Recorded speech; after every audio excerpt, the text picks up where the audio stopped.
Selamat malam para pendengar setia di seluruh Indonesia di Dongeng Aki Rukman. Selamat mendengarkan dan tetap merdeka. Assalamualaikum warahmatullahi wabarakatuh. Bismillahirrahmanirrahim. Alhamdulillahi dil zalali wa syari'il harami wal halali musolliyan ala rasulil mustafa wa alihil mustakmilina syarafa. Innallaha faddala bani adam wa faddallahu ala katsirin mimman khalaqahu tafdila amma ba'du. Bapak, Ibu, dan kawan-kawan sekalian, sampurasun and selamat malam. Cerita tentang petualangan Aki di Bank Pasar Kosgoro, memang Bank Pasar Kosgoro itu disebut kecil enggak, disebut besar enggak. Ya kalau sekarang malah kalau di BNI setingkat kewedanaan gitu ya, setingkat kewedanaan, dan jalurnya ke atas itu tentu saja Kosgoro. Kosgoro itu adalah Jenderal Isman kan begitu. Nah selama Aki setahun lebih di sana, mulai ini terus Aki juga kan tuh maju, Bank Pasar Kosgoro ini semakin besar, cabang Bandung Timur. Para peminjam semakin banyak, ya, semakin banyak di pasar itu. Para deposan itu juga banyak, di mana dari mahasiswa India, Malaysia, wah macam-macam lah, banyak begitu. Kemudian juga pasti ada saham segala macam juga semakin berkembang. Maju, pegawai juga tidak cukup. Akhirnya mengangkat lagi pemungut itu mengangkat 2 lulusan SMA. Aki menggantikan Pak Iin bidang operasional karena Pak Iin pindah ke Kalimantan bekerja di perusahaan batubara. Gitu ceritanya. Tapi semakin maju. Nah, terus mulai berkembang, mulai melebarkan sayap Bandung Timur itu, yaitu memberikan kredit kepada usaha yang semakin besar, bukan orang ini lagi, orang apa itu juga tetap orang-orang jongkok di pasar tetap diberi pinjaman, tapi mulai memberikan pinjaman kepada pengusaha-pengusaha yang agak besar. Itu koneksinya bapak-bapak pimpinan ya, para direksi dan lain sebagainya. Nah begitu terus berkembang, bahkan sekali waktu mengadakan konser kesenian. Konser kesenian itu di mana? Di Saparua, Gor Saparua. Mengadakan usaha itu, menjual karcis segala macam. Terus itu dari pusat, artis-artisnya itu dari lokal dan Jakarta. Aki terlibat jadi panitia. Itu sialannya digebrak pintunya itu sampai ratusan orang masuk tanpa karcis. Udahlah rugi dah di situ, mulai merugi. Terus juga yang dari perusahaan dari pengusaha besar itu banyak nunggak. Nah, akhirnya mulailah turun deposito kepada bunganya dan modalnya juga ya tidak terbayar kepada mahasiswa Malaysia, mahasiswa India. Mereka berbondong-bondong datang tiap hari karena untuk hajat hidup mereka, untuk kehidupan sehari-hari sudah dikirim oleh bapaknya, disimpan. Nah itu kurang lebih tahun-tahun akhir Aki di situ ya. Aki tidak tahu apa-apa karena kan kalau kredit itu sekarang dari pemungut misalnya langsung ke bagian TU, bagian operasional hanya mengembangkan itu saja. Ya artinya Aki bukan cuci tangan, artinya di situ juga Aki ikut, tapi tahu gitulah bahwa deposito tidak terbayar dan lain sebagainya. Nah penagih terus juga Aki tidak tahu bagaimana lancar atau tidaknya. Hanya tiba-tiba mereka si mahasiswa ini lapor ke gubernur. Siapa ya gubernurnya tahun 68 itu? Pak Sanusi. Sebelum Pak Solihin lapor ke gubernur, tapi maksudnya ke biro itu. Tiba-tiba ya akhirnya diperiksa karena ada aduan itu, dipercayakan kepada Biro Inkaso, namanya Biro Inkaso.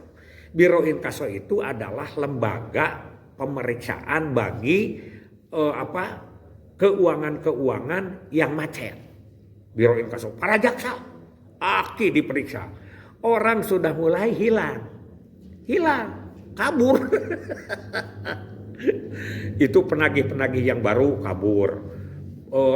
Direksi-direksi mumpet gitu ya. Dan Aki terus didatangi tiap hari. Akhirnya Aki untuk menyelamatkan mereka makannya sehari-hari, Aki turun nagihan ke nasabah-nasabah.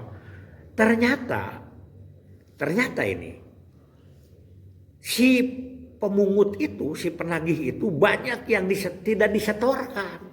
Jadi dari nasabahnya bayar ke penagih, penagihnya tidak setor. Itu banyak. Waduh curang. Alhamdulillah Aki itu tidak melakukan itu ya. Karena Aki itu sebetulnya kalau diangkat di kantor itu ruginya apa? Tidak ada yang memberi ikan asin, tidak ada yang memberi sayur. Padahal kalau waktu Aki jadi penagih kan begitu. Akhirnya gimana? Orang sudah tidak ada. Nah Aki satu-satunya yang di situ bertanggung jawab. Nah si itu juga tetap si para direksi Aki harus yang diperiksa. Akhirnya sekolah bangkrut karena ngurusin itu ya. Terus juga itu terganggu, jadi penjaga karcis sekolah bangkrut. Sudahlah begitu. Kantor juga disita, disegel. Akhirnya Aki pindah ke Jalan Rangkas Bitung, yaitu ke rumahnya Pak Supriyadi, salah satu direksi yang bertanggung jawab, dan di situ diperiksa oleh Biro Inkaso. Aki cek ke perusahaan-perusahaan, cek ke itu kemana dengan petugas dari Biro Inkaso itu datang ke pasar-pasar, diakurkan. Ternyata mereka banyak yang tidak disetorkan, ya, dari hasil tagihan ke pasar itu. Itulah orang-orang tidak jujur. Aki itu kadang-kadang minta beras kepada yang masih punya utang, minta apa saja, minta ikan asin atau diserahkan ke orang-orang Malaysia, mereka memasak. Pusatnya di Jalan Karapitan sebelah bawah. Nah itu jalan apa itu? Itulah di situ. Sehingga Aki kasohor. Itu orang Malaysia kan mahasiswa namanya Mile Kuyuhir. Itu ketua kelompok nate, dan Dola Hamdan.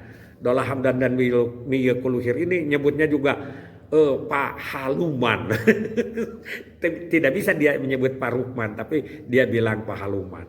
Aki akhirnya terus, tapi alhamdulillah Aki dicek sama Biro Inkaso 2 orang yang sangat tidak tersangkut dan dinyatakan bersih. Aki dengan selamat.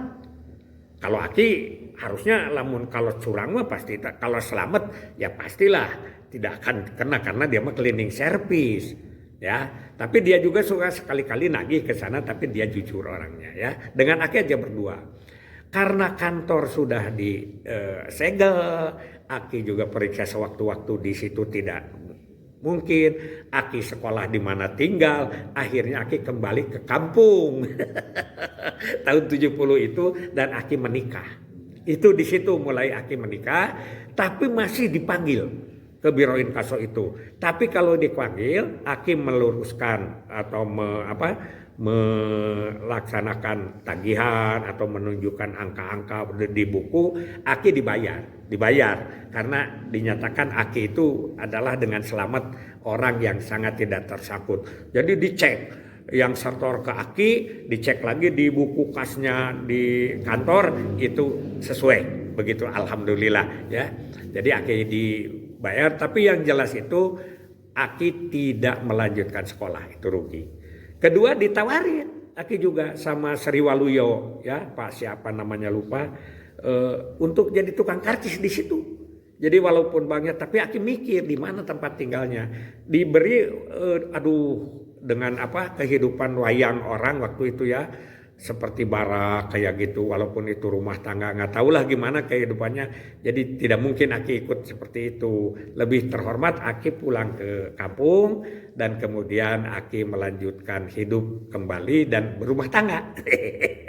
Di mana apa kerjanya? Tani di situ ya, tani. Dan ya tahun 78 berapa gitu, itu kan ada yang disebut dengan lotre, nalo dan loto. Nah, Aki juga terlibat permainan di situ, yaitu Aki jadi bandar nalo tapi terbatas.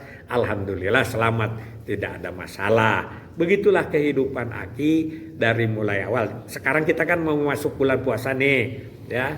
Jadi Aki mungkin sementara mengakhiri dulu kisah ini sampai sini. Nanti kita lanjutkan lah bagaimana kisah Aki di kerjaan, karena setelah itu Aki setelah tani ya daftar di BKKBN dengan ijazah SMP tetap. Gitu ya. Nah, bagaimana kisahnya kita jeda dulu karena kan ada Imlek, ada puasa. Mungkin bulan puasa Aki juga ngedongengnya tidak tiap malam, tapi Aki juga akan bercerita tentang bagaimana, dan mohon masukan lah. Ya, kita berbicara tentang agamis yang berkaitan dengan pekerjaan, yang berkaitan dengan kehidupan.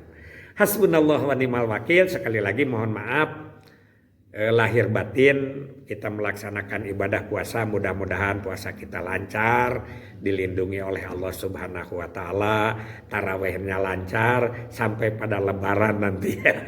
Dan mudah-mudahan rezekinya juga ngalir kepada kita, dan sekali lagi Aki banyak kesalahan, mohon maaf lahir batin. Hasbunallah wa ni'mal wakil, ni'mal maula wa ni'man nasir. Wassalamualaikum warahmatullahi wabarakatuh.